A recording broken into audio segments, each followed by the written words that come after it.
What's going on, everyone? It's Charizard here, and I hope you are all well. Over the past months of me doing some YouTube content, I have had quite a few requests both on Discord and on the YouTube comments for a Zook normal mode guide, as people are struggling to get their capes, which are obviously best in slots if you do the hard mode one, but you don't actually need those to get the perks for your specific class or combat style. So I'm going to do a guide for all of you to help you get your capes. We're going to cover absolutely everything to do with the fight and some recommendations for your gear and equipment loadouts.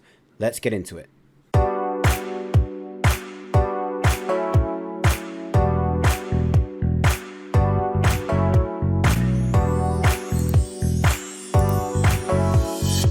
Right, so starting things off with enemies that are the most dangerous and ones that you will encounter in this fight. For the purpose of not butchering the names, I'm not going to read them out, but you can see the names on screen. So these guys are melee damage dealers, and once they are within range, they will drain your prayer with every single hit. So these are a very high priority. They only have 6,000 life points, so they are an easy one to kill. Next up, we have the standard melee damage dealers. These do not pose too much of a threat. However, the enraged ones, or the stronger versions, you will have to stun first before continuing to deal damage, but we'll go over that later. Next up, these ones are magic damage dealers, and when they do an attack, their first attack, you will need to free them to clear their dot damage, but it doesn't do too much until the Zook fight this dot, so I wouldn't worry too much. You can safely kill these normally without too many enemies being on you. Next up, we have the strongest melee damage dealers we have in the waves. These guys are absolutely no joke when it comes to damage. You need to prioritize these if you are not in a safe spot from them, but you can safely safe spot these many times in the waves, so don't worry too much, just try and keep safe from these. Next up, we have these rangers that can occasionally throw its glaive to other enemies on the wave, and they will rebound to you for increased damage, so just make sure that you kill these nice and quickly while you're praying range. Now we have the basic magic damage dealers. These guys are not too much of a threat. If they are left alive too long, they will summon a little summoner that will make them immune to damage. Just focus the summoner, and once you kill the summoner, these guys will die shortly afterwards.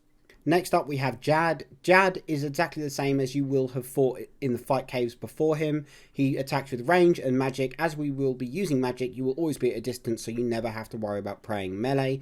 These guys can be quite tanky. Just make sure you do not miss a prayer flick and you will be absolutely fine. If you're running low on health, you can deliberately soul split and resonance the hit for a full health heal.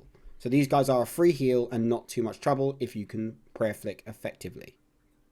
So now we have these horrible rangers. These guys end up doing a ton of damage if you don't know how to deal with them, but fortunately for you, I'm creating this video. The main reason these are so dangerous is because the longer they stand still, they gain a damage stacking buff that allows them to do increasingly more damage by 1% per stack, and it builds very quickly. Now, what people don't realize is if you manage to make these guys move even one tile, they lose all their stacks. But if you do not do this, they will eventually start hitting 2 to 3k a hit. So just move them slightly and you'll be good to go. Now, the last mobs that you will be facing are Zook and Harakan, but those require their own little guides when we get to them, so I won't break them down now. Let's jump into the equipment and inventory loadouts that I suggest you have, and if you can make any improvements on these, the better. So here is an example inventory loadout that I suggest you bring when coming into the Zook fight. As you can see, I have the best overload I can bring, Super Prayer Renewal, an Adrenaline Potion, a Vitality Potion, Vulnerability Bombs, and Spiritual Prayer Potions to go with the Ripper Demon, which I haven't actually summoned yet. The Fire Runes and my Rune Pouch are just for the runes that I'm bringing. I have a Planted Feet Switch. You don't need the Luck of the Dwarves at all, but you will 100% want a Lantern if you do not have higher end gear or magic tank armor. You will 100% need the Lantern. And then obviously I've just got Shark and Saradome in Bruise. Now let me show you the inventory setup that I'm using in this video. So for this video, my armor was full Ganodermic. I was using the magic cape, but I barely used it. It wasn't necessary. I just had it on. A max cape or any 99 cape will do the trick. Strongly recommend max or defense cape though if you're learning a boss fight, so you get the sign of life. As you can see, I'm also using seismics, but you do not need seismics. You're more than welcome to bring a Psyweir wand and camp your ancient defender. I strongly recommend that you bring a defender. It is absolutely crucial. In some cases, it's very, very dangerous without one. And then, as you can see, I'm using a Scripture of Jazz, but you don't actually need that, really. I didn't even turn it on until towards the end of the fight. I had Cinderbane gloves on. Again, you could replace that with Ganodermic, so you get even more damage reduction with your Animate Dead. And I'm using a Channeler's Ring, but I'd strongly recommend you use a Ring of Death when learning a new boss.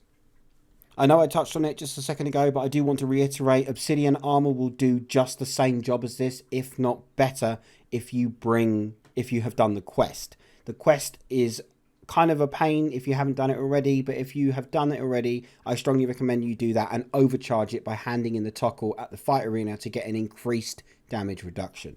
Some honourable mentions and things that I strongly recommend are the Penance Aura, so that you're never caught low on prayer. I also strongly recommend that you do definitely bring the Animate Dead spell if you are using Ganodermic, Sea Singers or Crypt Bloom.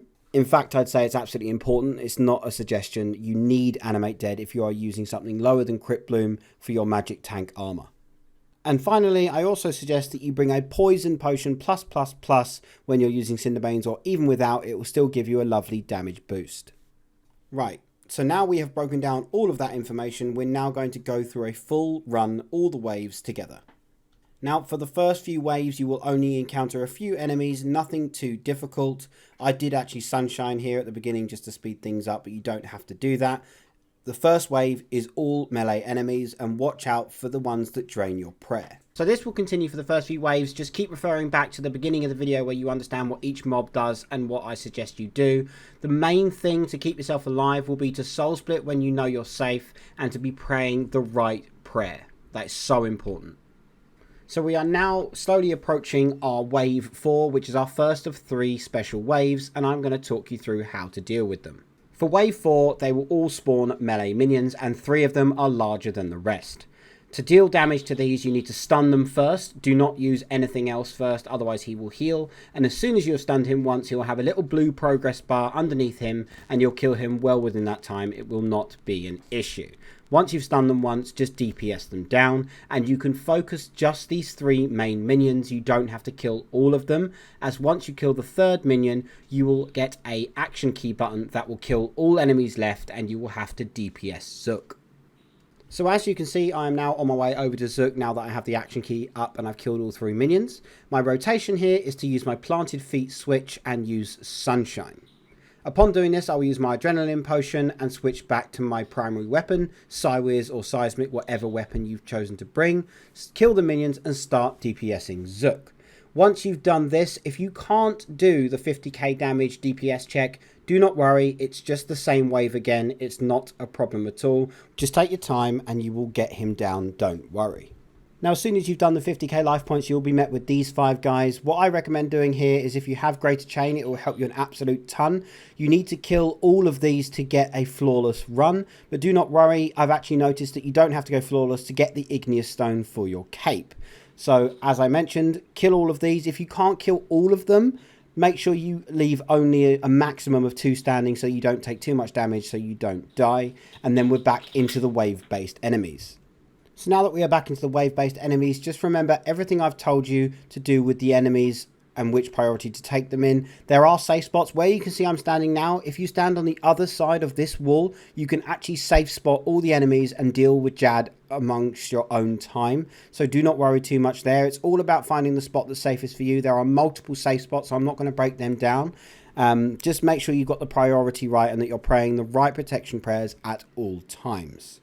Of course, the wall that's next to me, when I say you can safe spot all enemies, I mean the Jad won't come for you and you're safe from certain enemies. So you'll still have to fight the ones coming from the north. But it's a very good safe spot to be sitting in, especially if you have the upgraded Pontifex ring. Because if the lava spew goes off, you will take a lot less damage with the upgraded ring. So now we are just fighting our way all the way to wave 9, which is our 2nd special wave. So let's break that down now.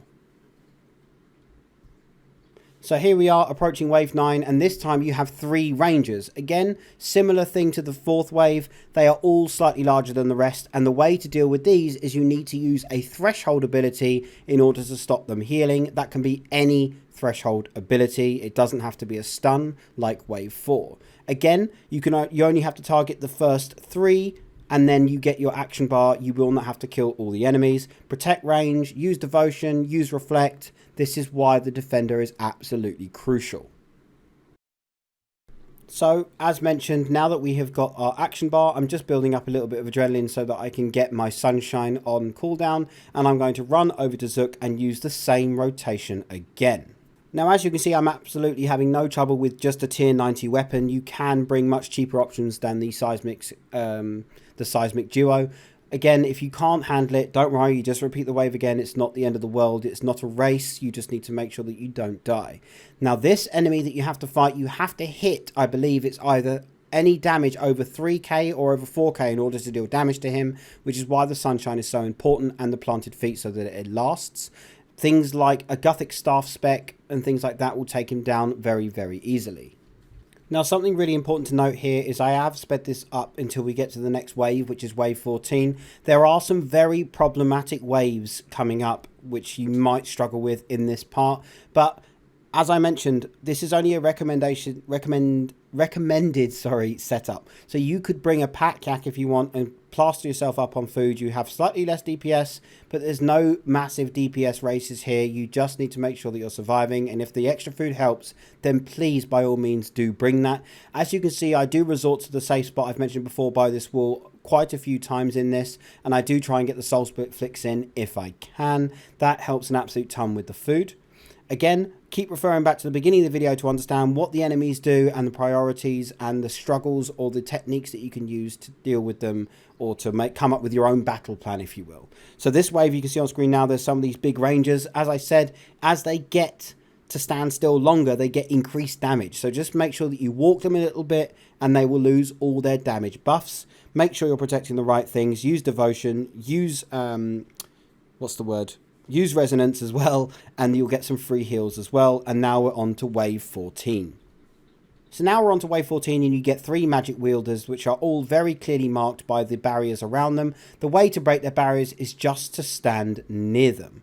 So just stand near them and DPS them. Use protect magic the whole time, as every single enemy is a magic damage dealer, and you will be absolutely fine. It's no harder than the other 3 phases that you have done.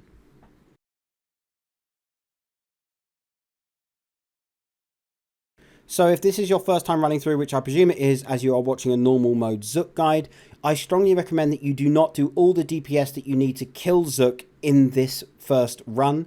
If you do that, you might find yourself low on adrenaline to deal with the special mechanics coming up. So I get him down low, and then I do another wave of those magic wielders. I get full healed with Soul Split as Zook doesn't attack during this phase, and I'm ready to go for the next wave and come and fight Zook a second time. So I have just done another wave of the magic wielders, and he only has a little bit of health left to trigger him. I've got 100% adrenaline. I run to the back of this room, and as soon as I see the first attack, I use resonance. And then I wait for the next attack, and I use barricade. That barricade with turtling 4 will then protect you from the next 3 hits, which means you've taken absolutely no damage and you're good to go. You've completed the 3 main tasks to get a flawless run. Now then, we are closing in on the last 2 waves, and then we have Zook himself. This is the triple Jad wave. As you can see, I ran to the back here where it's just a 1v1. Then I move up and it's another 1v1, and I'm still out of melee distance, so it's only praying ranged and magic. I run over again and it's another 1v1. So this is my technique for dealing with the Jad wave, because I just don't have to deal with too many switches and getting too flustered. Next up is Harakan. Harakan will spawn either on the east or the west side, and you can see him spawn on the sides. As you can see, I surge over to him and I make sure that my overload is on, my animate dead is on, I soul split or protect magic or range, it's up to you, with my tier 99 or 95 prayer will work fine, and just start DPSing him down. The chances are, if it's your first time run through, you will not one face him. I have done it with the dual seismic setup, but as you can see, I'm camping the defender with Ganodermic because I want to be safe, not sorry. So there's only a few key highlight points. Your screen will shake And if your screen shakes, all you need to do is sidestep 2 squares in any direction and you will be safe. The other mechanic that you'll have to deal with during this phase is Harakan will say Harakan is bombing you, or a little red message will come up above your head saying he's bombing you. And when he does this, you need to make sure that you strafe out the way again. Just keep running. As soon as he does that, you'll be absolutely fine. Just run in a straight line in any direction and you'll be absolutely safe from that mechanic as well. The key note is if you do get hit by any of these attacks, as you can see just there, I lose my adrenaline, and that's an absolute pain. You don't really want to be losing your adrenaline. Harakan only goes down for a little while, and then he can come up again randomly, east or west. It's not pattern. It can be absolutely random. He'll come up again, and then you finish him, and then we move on to the Zook fight. Now, I'm going to be completely honest here. My kitten absolutely ruined my chances of killing Zook with this run through, which is really, really annoying as I missed out on the flawless run. But I promise you it's possible. But I will break down the mechanics with you anyway and show you as far as I got. He was actually only like 100k health left, so it was definitely possible. We've already covered the mechanics by then. So let's break this down.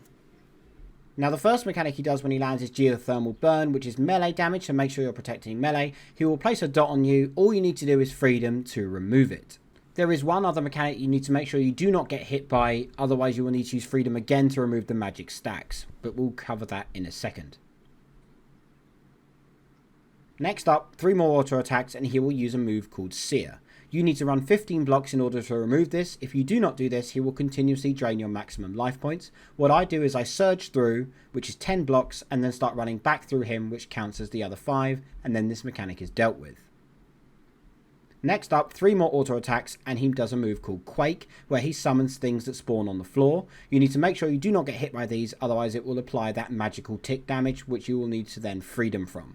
I found it best to just run around him, and then the mechanic is dealt with, as he doesn't spawn too many of these, just avoid them on the floor. Next up, 3 more auto attacks, and he does Empowered Magic. Now for this mechanic, you want to make sure that you've got your defender on and that you do not have any magic bleed stacks on you. Make sure you have Freedom if you did get hit by Quake. It's important to note that you can use Disruption Shield or Resonance to defend yourself against this attack. When he does this, it will call a big attack down from the sky that can hit you for a hell of a lot of damage. If you do not have these available, Disruption Shield or Resonance, then as a failsafe, you can use Reflection and a Potion of Vitality to make sure that you do not die. Now next up we have the Pizza phase or Igneous Rain after 4 more auto attacks. This is the one that, where all the ground is burning, and everyone has probably seen this already, probably panics and wonders how to deal with it, so let's break it down.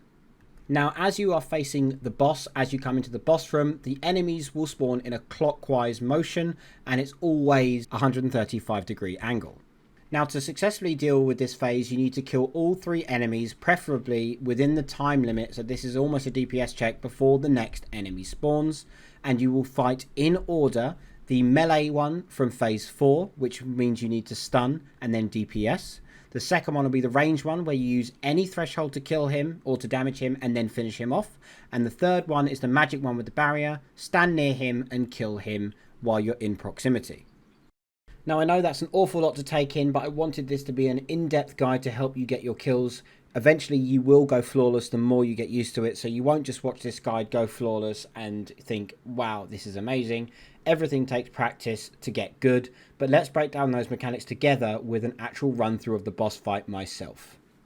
So, a change of plans, I actually did another run through of Zook because I wanted you guys to see that it is doable with lower tier gear and also without the cat getting in the way. So ignore what I said earlier, we will do a full Zook boss fight run through together. So let's do this. So a key note to note here is I'm not using a Ripper Demon, I'm actually using a Hellhound to take a little bit less damage, but I'm using the Defense Cape instead of the Zook Cape. As you can see, as soon as you land, he will do the Bleed ability, which is the one where you need to Freedom to remove the stacks. Following this attack, he will then use a move called Sear. He will do this now. As I said, you need to move 15 blocks. I surge through and walk back through him, and that mechanic is dealt with. The entire time I'm praying melee. Next up, we have the move Quake. For this ability, ideally you move around. You can either surge or just run around a little bit. As you can see on screen, he doesn't spawn too many. I think it's 3 or 4, and then you are good to go. If you do get hit, it will be problematic. Just try and Freedom as soon as you can if you do get hit. For the big ability, all I'm using is the Vitality Potion, so you don't actually have to do a switch. Just pop your Vitality Potion and you'll be safe for that hit. After a short amount of time, we will enter the pizza phase. As you can see on screen now, he will go immune. Now he's immune, you will be teleported. You can anticipate or freedom from this if you want to, and then you run the same degree angle as I mentioned clockwise over to the enemy. Now this one, as I said, you will always start with the melee one, so you want to start things off with a stun and DPS him down. Following on from this, you need to use a threshold ability for the ranger in order for him to stop healing. As soon as you've done this, you can just DPS this guy down and it won't be a problem at all. You can even use a 20% charged detonate if you're running low on your adrenaline threshold abilities, so that does actually count as a threshold. And then again, you run over to the magic guy within proximity of the bubble and DPS this guy down. You do get a grace period in between killing this guy and stunning Zook when he's charging his ability. The moment you kill him, you have access to the ability, as you can see on screen. So I pop it. I've still got my Protect from Melee on, my prayer on, and I'm now DPSing him again. Keep your melee prayer on. After 3 auto attacks, he will use his first ability and the rotation repeats itself.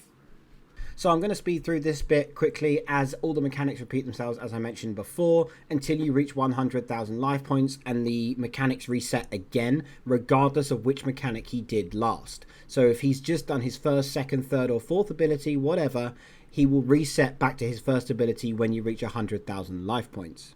It's very, very crucial to remember that actually on this second run with the lower tier gear, I used a Hellhound and used the scrolls to keep my Hellhound alive. It helped an absolute ton. So actually, I would recommend that you bring a Hellhound over any other familiar. But of course, bring whatever you're comfortable using. So as you can see, we are approaching the 100,000 life points. And as I mentioned just a second ago, his mechanics repeat the moment you get into 100,000 life points. So no matter which mechanic he's just used, you want to make sure you're ready for the next first mechanic again. As you can see on screen, he's just done it there, and I need to freedom, but it's on cooldown as he did it recently. So don't worry, switch your defender, use reflect, or just try and heal through until your freedom's back up and use it again. Of course, it's worth noting if you notice that he does his first mechanic and the timing is all wrong and he's going to be 100,000 life points soon, just wait until you've got him below 100,000 life points. He'll do it again, and then you can freedom both stacks in one go. Continue this and you will get Zook down. I promise you, it does take a bit of practice, but it is an easier fight than it looks. Try not to be too scared. As you can see on screen, I have plenty of food and Saradomin brews left at the end of this kill. Our final time was 26 minutes and 42 seconds in this lower tier gear, which is a really nice time, which actually means that even in this gear, you can get 2 kills per hour. And as you can see, we got the Igneous Stone for a flawless run.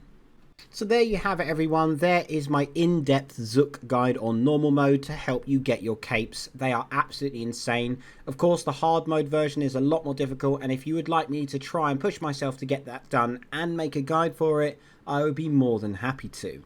This took an absolute age to make. The cat messing up the first run, running through it a second time to show you that it's possible with the gear, all the waves, all the enemies. It's a lot of work. So I really hope this helps you in some way, shape or form. Please do leave a like, hit that sub button. It means so much, you have no idea. Thank you all so much for watching. Let me know how you progress after watching this video, and I'll see you all in the next one.